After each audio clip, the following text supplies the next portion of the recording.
কিয়ামত হবে এই বিষয়ে কোনো সন্দেহের অবকাশ নেই, তবে তা কখন হবে তা আল্লাহ ছাড়া কেউ জানে না।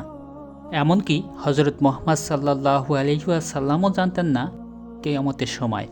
তবে তিনি কিছু আলামতের কথা বলেছেন।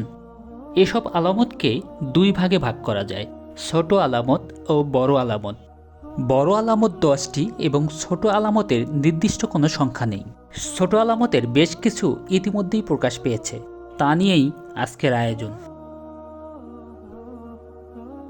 মহানবী সাল্লাল্লাহু আলাইহি ওয়াসাল্লাম বলেছেন, কিয়ামতের অন্যতম আলামত হচ্ছে তার মৃত্যু। অর্থাৎ মহানবী সাল্লাল্লাহু আলাইহি সাল্লামের মৃত্যু থেকেই কিয়ামতের আলামত শুরু হয়ে গেছে। বলা যায় এটিই ছিল আলামতের শুরু। মহানবী সাল্লাল্লাহু আলাইহি ওয়াসাল্লাম আরও বলেন, কিয়ামতের আগে তোমরা দেখবে খালি পায়ের বেদুইনরা একে অন্যের সাথে প্রতিযোগিতা করবে কে কত বড় ইমারত তৈরি করতে পারে। অর্থাৎ ৭০ থেকে ১০০ বছর আগেও যে আরবরা অর্থকষ্টে ছিল, তারাই এখন পৃথিবীর সবচেয়ে বড় বড় দালান তৈরি করছে, যার উদাহরণ দুবাইয়ের বুর্জ খলিফা।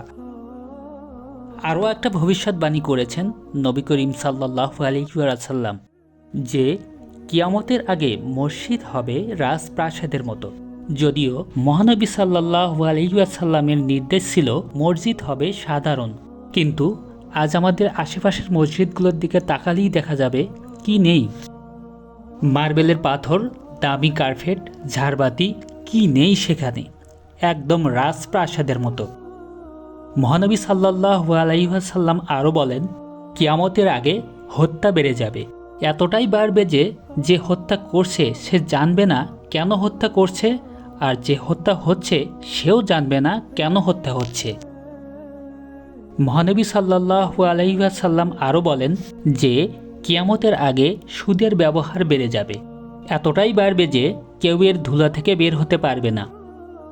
আমাদের বর্তমান অর্থনৈতিক ব্যবস্থা এখন পুরো নিয়ন্ত্রণ করছে ব্যাংক, আর ব্যাংক চলে সুদের টাকা দিয়েই। অর্থাৎ বলাই যায় আমরা সবাই এখন সুদের জালে আচ্ছন্ন হয়ে আছি।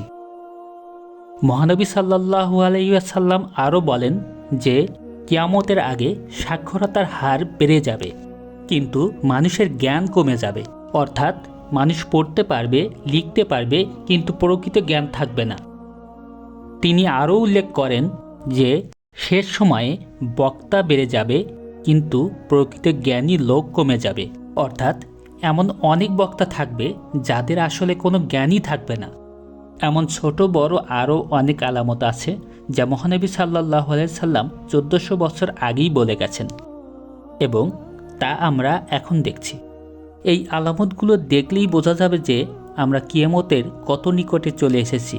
যে কোনো দিন আগমন ঘটতে পারে ইমাম মাহদির।